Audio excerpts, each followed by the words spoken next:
Hola, ¿qué tal? En este video vamos a comentar los 19 errores más frecuentes de una entrevista.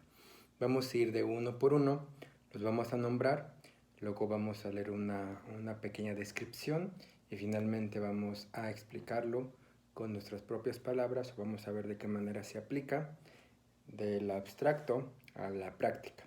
El primer error frecuente de una entrevista es convertir la entrevista en un interrogatorio. ¿Esto qué es? Para que el proceso terapéutico avance, es preciso que el paciente se sienta involucrado en un intercambio de comunicación útil para su objetivo de recabar ayuda y en un clima de confianza.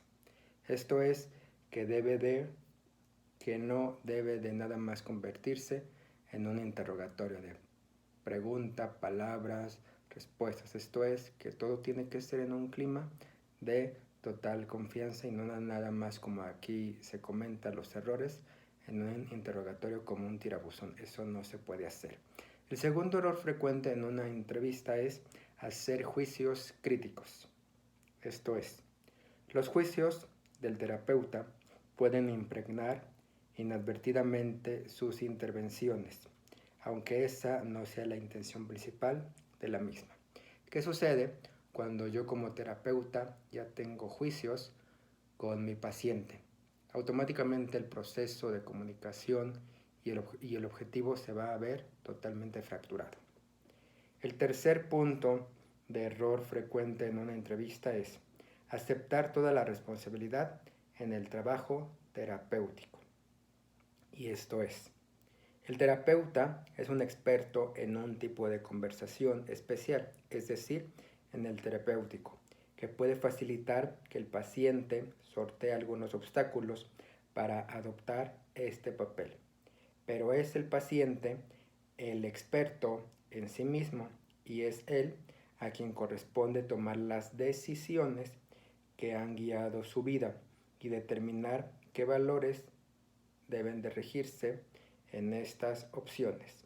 Esto es, no toda la responsabilidad la va a tener el terapeuta, porque es bien fácil llegar a consulta y decirle, a ver, terapeuta, tú me vas a decir lo que voy a hacer. Entonces, en este caso, el paciente o el cliente nada más va a ser como, te estoy escuchando y ya. Entonces, eso es a lo que se refiere. El cliente o el paciente debe de adquirir total responsabilidad. Muy bien. El cuarto punto o el cuarto error que se comete en una entrevista, dar consejos. El terapeuta no tiene por qué saber qué es lo que mejor le pueda ocurrir o le puede recomendar a su paciente.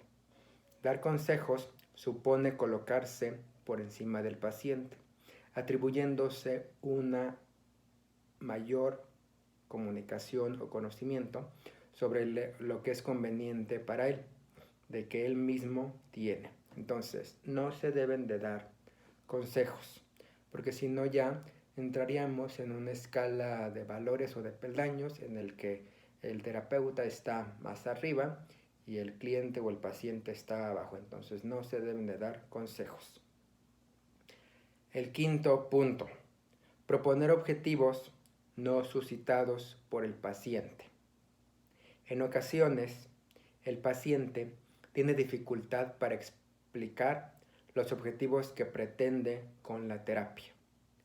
Y en esas ocasiones, así, el terapeuta, en lugar de explorar esta dificultad, puede sentirse impávido a proponer objetivos que respondan a sus ideas sobre normalidad y salud.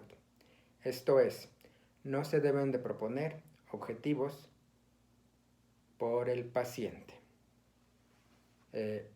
Más bien, no se deben de proponer objetivos que no salgan del paciente.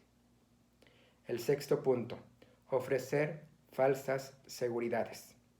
El terapeuta puede verse llevado por una actitud paternalista al intentar proteger al paciente de la ansiedad que suscite la incertidumbre del conocimiento de peligros o problemas reales. Esto es que el terapeuta, en otras palabras, el terapeuta quiera acoger al paciente como su hijo o como alguien muy allegado, y esto para librarlo de todos los trastornos o la ansiedad. Eso tampoco se puede hacer. El séptimo punto: respuestas de la persona, desde la persona y no desde la persona en el rol del terapeuta. ¿A qué se refiere esto?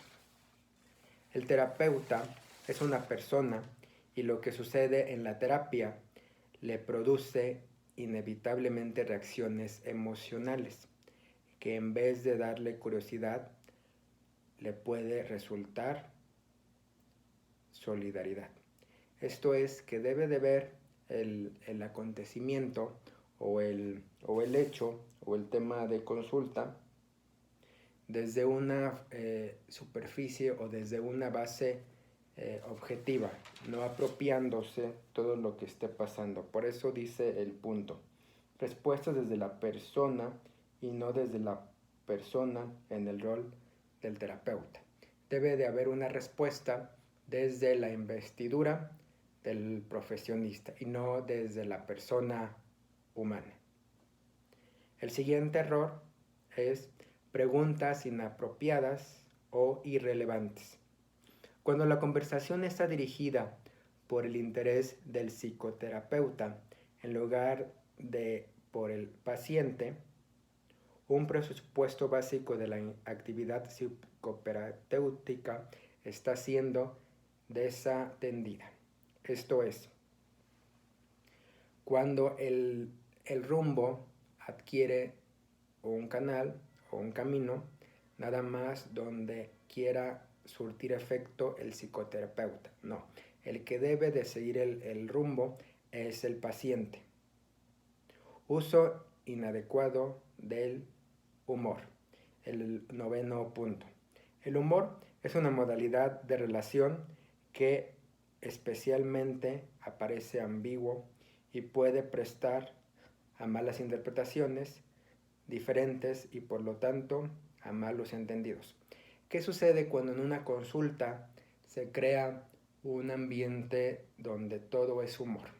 Se pierde la seriedad, la objetividad y el objetivo de consulta pasa a un segundo lugar. Y no sabemos verdaderamente si lo que yo como terapeuta o yo como cliente o como paciente, lo que esbocé va a ser entendido con el humor que yo trate de entender. Entonces esto debe de eliminarse o a la misma vez mediarse para saber si ese humor está siendo bien entendido.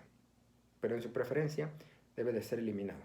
El décimo punto: utilización improcedente del pudor o las malas maneras.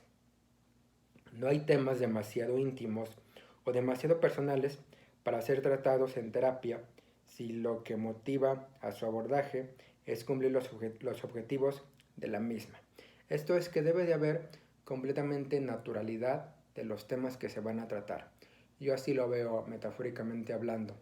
Es como un confesionario. ¿Qué pasa cuando uno va a la confesión con el sacerdote?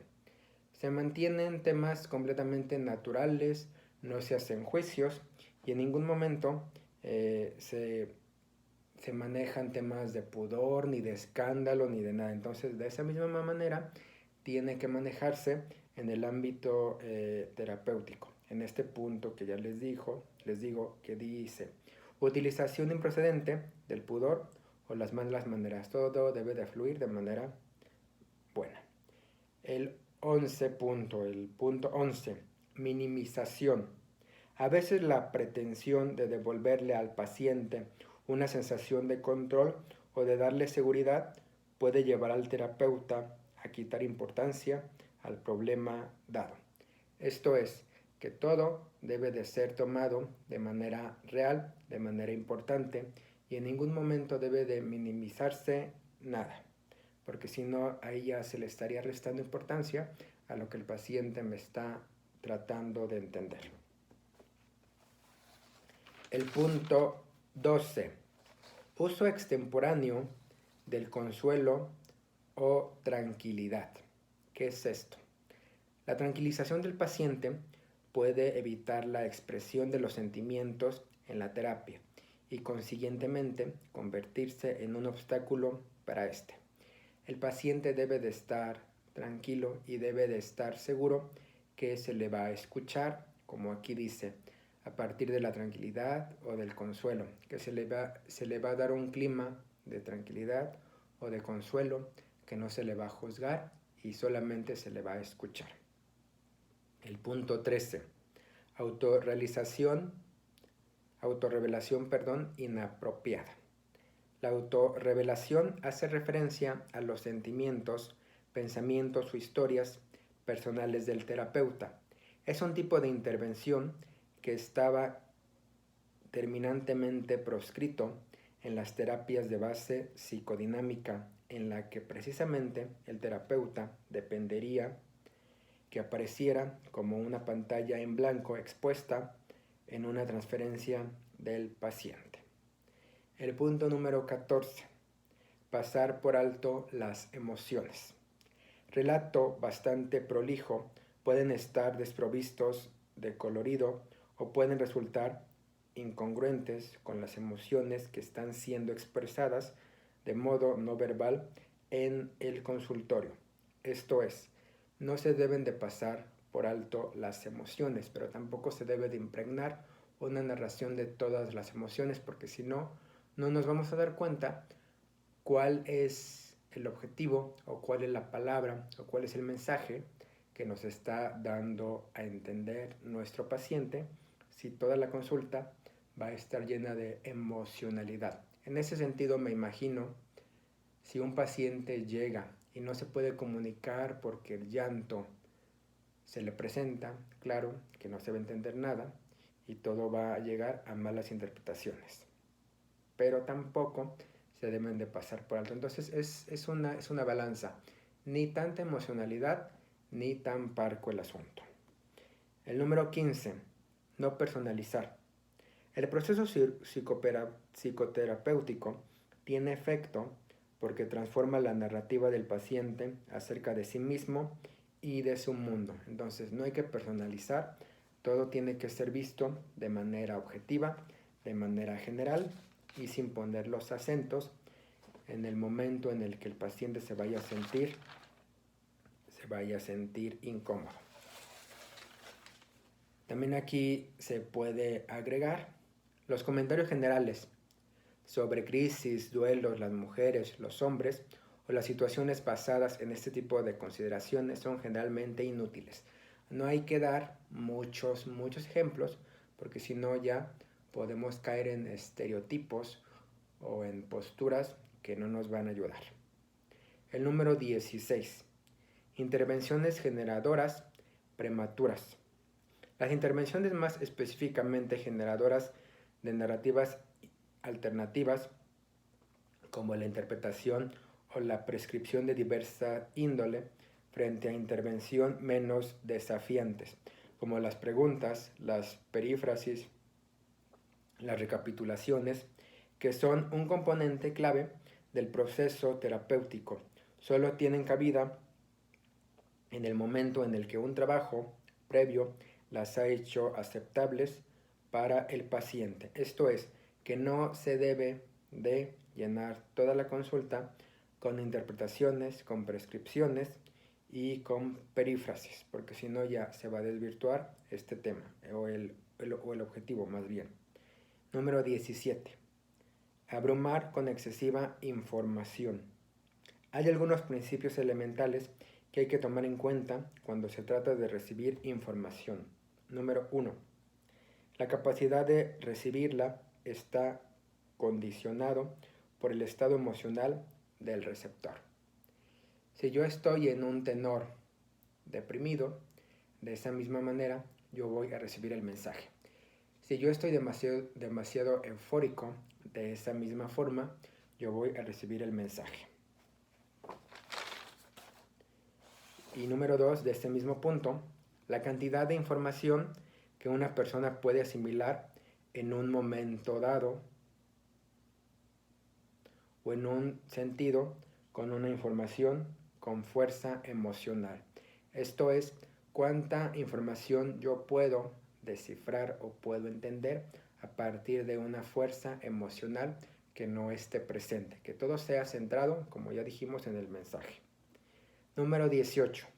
Dejar pasar por alto comentarios negativos sobre la terapia o el terapeuta. ¿Eso a qué se refiere? Los juicios negativos sobre la terapia o el temperamento del terapeuta aparecen con frecuencia en el proceso terapéutico y pueden obedecer a muy distintas causas. Los comentarios de este tipo deben ser inmediatamente abordados y discutidos en la terapia. ¿Esto qué es? Si yo voy con un terapeuta y ya me dejé llevar por lo que dicen de él, pues obviamente voy a entrar con una actitud que no va a ser la correcta ni la adecuada, ni va a surtir el objetivo esperado. Entonces debo de entrar sin hacer juicios. Si tengo algo en contra de ese terapeuta, como aquí se escuchó y se comentó, hay que hablarlo con él para entrar, metafóricamente hablando, sin máscaras y a la verdad profunda de esa comunicación. Y el último punto, perder el foco. ¿Qué es perder el foco?